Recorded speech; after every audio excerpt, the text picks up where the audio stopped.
इत्तेफाकन मैं हिंदू घर में पैदा हुई, इत्तेफाकन मैं एक सवर्ण परिवार में पैदा हुई, इत्तेफाकन मैं ऐसे परिवार में पैदा हुई जो खुद पढ़ा लिखा था अंग्रेजी माध्यम में, इत्तेफाकन मैं अंग्रेजी माध्यम में पढ़ी लिखी हूँ और बोल सकती हूँ, और इत्तेफाकन मैं बॉलीवुड में की फिल्मों में काम कर चुकी हूँ। इसलिए शायद जिन लोगों ने उमर को उन्हीं केसेस में और बाकी साथियों को, मिरन को, अतर को और गुलशफा बाकी लोगों को उन्हीं केसेस में अरेस्ट किया, उन्हें लगा कि शायद ये ज्यादा हो जाएगा। आप एक मुसलमान को आतंकवादी बता सकते हो, लेकिन शायद एक Hindu x naval officer, teacher, professor mother की बेटी को आतंकवादी बताना थोड़ा ज्यादा हो जाएगा, कन्वीनियंट नहीं होगा। आज़ाद घूम रही हूँ, यहाँ पे स्वतंत्र हूँ, अपनी ज़िंदगी जी रही हूँ, अपनी बच्ची की बर्थडे पार्टी मना रही हूँ, बढ़िया शादी करी, मैंने ढोल बजवाए, क्योंकि इत्तेफाकन मुझे एक प्रिविलेज मिल गया मेरी आइडेंटिटी का, और वो जो मेरा प्रिविलेज है वो अब मेरी जिम्मेदारी है कि जिन लोगों को इत्तेफाकन, जिनके नाम मुझसे अलग हैं, या जो मुसलमान नाम हैं, या जो दलित नाम है, या जो माइनॉरिटी के नाम हैं, और उनके ऊपर अगर जुल्म हो, तो मुझे जो चीज़ जो मेरी रक्षा कर रही है, मेरी जिम्मेदारी है कि मैं उस प्रिविलेज के दम पर अपनी आवाज़ उनके लिए उठाऊं। अपनी इग्नोरेंस का मैं फ़ायदा उठा के आज ये सवाल पूछना चाहती हूँ अपने न्याय व्यवस्था से कि क्या डर है आपको किस चीज़ का डर है? आम नागरिक को तो जेल का डर होता है, पिटाई का डर होता है, मुसलमान तो कहीं पे भी पिट जाते हैं बेचारे इस देश में, दलित कहीं पे भी पिट जाते हैं इस देश में। इस बुढ़ापे में क्या डर है अब आपको? अब क्या लालच है आपके अंदर? क्या चाहिए आपको? हाँ, क्या ज़रूरत है? गवर्नर पोस्ट चाहिए, राज्यसभा जाना है, इतनी आपके अंदर लालच है कि आप महज आपका काम आपसे करने को हम मांग रहे हैं, वो आपसे नहीं हो रहा है।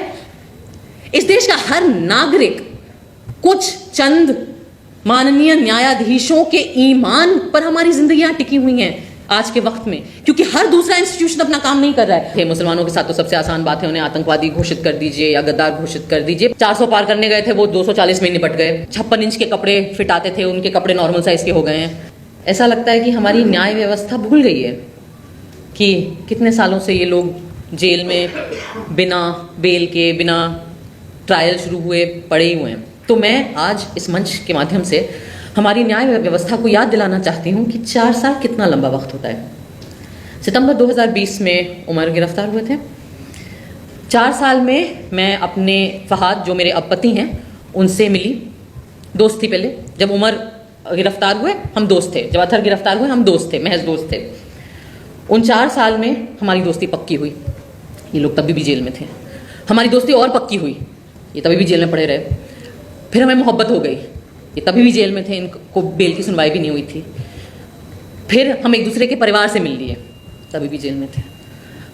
परिवार मान भी गए, हिंदू मुसलमान शादी है, परिवार मान भी गए, न्याय व्यवस्था अभी तक नहीं मानी हमारी। हमने शादी कर ली, हमारी बच्ची हो गई, हमारी बच्ची अब 1 साल की हो गई। 4 साल बहुत लंबा वक्त होता है। गोदी मीडिया इंडिपेंडेंट ऑल्टरनेटिव मीडिया की बात नहीं कर रही, आप लोग सच्चे दिल से अपना काम करते हैं, हम उसके आभारी हैं। 4 साल में जिस गोदी मीडिया ने उमर के खिलाफ, इन सब लोगों के खिलाफ इतना विट्रियोलिक, इतना जहरीला कैंपेन चलाया था, वो गोदी मीडिया नंगी हो गई इन 4 साल में। उन्होंने उन 4 साल में और भी अलग अलग तरह के विक्टिम ढूंढे जिनके ऊपर मीडिया ट्रायल चलाया जा सकता हो। कई सारे मुसलमान थे, मुसलमानों के साथ तो सबसे आसान बात है, उन्हें आतंकवादी घोषित कर दीजिए या गद्दार घोषित कर दीजिए, पर उनके अंदर ये जहर इतना भर गया, और ये ब्लड लस्ट मैं कहूँगी, एक्चुअली वही शब्द होना चाहिए कि ये जो भूख है एक तरीके से खून की, एक्चुअली वो इतनी आउट ऑफ कंट्रोल हो गई कि वो मुसलमानों को छोड़ के और लोगों पर भी आ गए, बॉलीवुड पर भी आ गए। रिया चक्रवर्ती भी मिल गई उन्हें, शाहरुख खान के बेटे को भी न बख्शा उन्होंने, और तमाम ऐसे लोग। लेकिन इस पूरी प्रक्रिया में हुआ ये कि इन 4 साल में वो भी नंगे हो गए।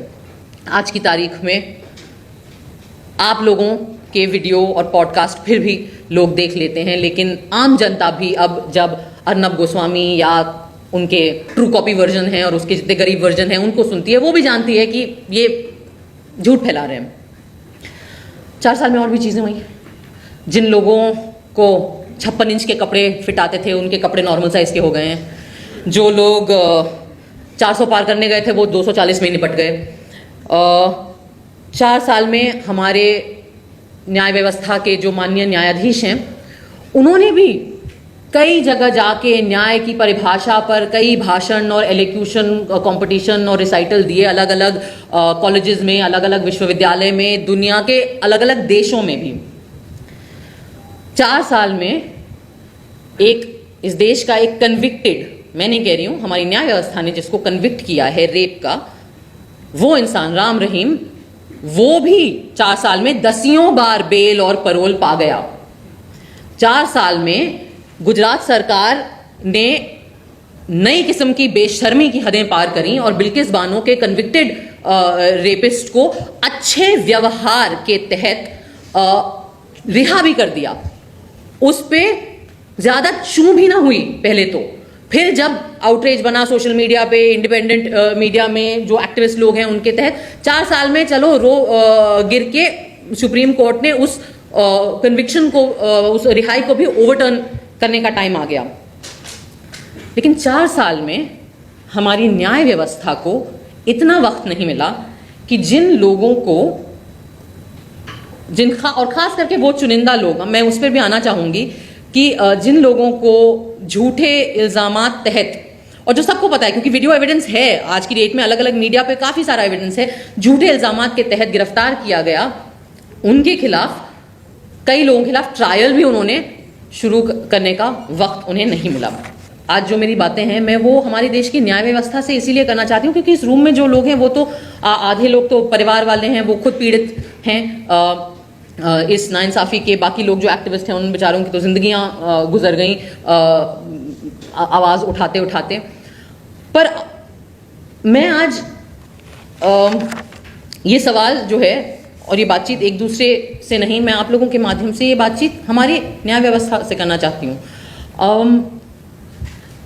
हमारे देश में इक्वालिटी बिफोर द लॉ ऐसा माना गया है कि हमारा संविधान हमें ये हक देता है कि इस देश में जो न्याय व्यवस्था है, जो लॉ है, उसके सामने सब लोग बराबर हैं। पर ये बातें सिर्फ ऐसे शब्दों में बोल के अच्छा महसूस कर लेना या ये मोटी मोटी किताबों में इसके ऊपर व्याख्या करना काफ़ी नहीं होता है। इक्वालिटी बिफोर द लॉ का कोई मतलब नहीं है अगर equal treatment before the law नहीं होगा। मैं आज आपसे एक बात शेयर करना चाहती हूँ, आई डोंट नो कितने लोगों को पता होगी। जिस केस में उमर जेल में है अभी, या वन ऑफ द केसेस जिसमें उमर जेल में है अभी, उस केस में कई पिटिशन दाखिल हुए थे, उनमें से 2-3 में मेरा भी नाम था क्योंकि जिस तरीके से CNRC में उमर अलग अलग जगह पे जा रहा था, हम लोग, कई लोग जा रहे थे अलग अलग जगहों पे भाषण देने और बात करने और अपनी राय रखने, हम भी गए, मैं भी गई थी। और मुझे याद है जिस तरीके से सब लोग सोशल मीडिया का इस्तेमाल कर रहे थे, हमने भी किया था। और जिस रात JNU पे अटैक हुआ था, मुझे याद है जनवरी 5 वो रात थी, और 5th या 6th, 5th आई थिंक, है ना। और ऑब्वियसली मैं बम्बई में शूट करी थी, मुझे याद। और मेरी माँ JNU में उस वक्त प्रोफेसर थी, अब वो रिटायर हो गई हैं। और मैं ऑब्वियसली बहुत परेशान थी और मैंने कई ट्वीट करे लोगों को बताते हुए, क्योंकि JNU के स्टूडेंट्स हम लोगों को मैसेजेस कर रहे थे, वीडियोस भेज रहे थे, और मैं वो वीडियोस पोस्ट करके कह रही थी कि JNU में ये हो रहा है, सड़कों पे आइए, आप लोग सड़कों पे आइए, पीसफुल JNU के गेट पे आइए, वहाँ इकट्ठा होइए। तो जिस तरीके का क्लिप उमर का सर्कुलेट हुआ था, जिस पर फाइनली उसके ऊपर अरेस्ट हुआ, उस तरीके के मेरे ट्वीट्स को भी लिया गया था और मेरा भी नाम कई पिटिशंस में आया। और जैसा कुणाल ने कहा, आई सपोज ये मेरे एक्सीडेंट ऑफ माई बर्थ जिसको कहते हैं, कि इत्तेफाकन मैं हिंदू घर में पैदा हुई, इत्तेफाकन मैं एक सवर्ण परिवार में पैदा हुई, इत्तेफाकन मैं ऐसे परिवार में पैदा हुई जो खुद पढ़ा लिखा था अंग्रेजी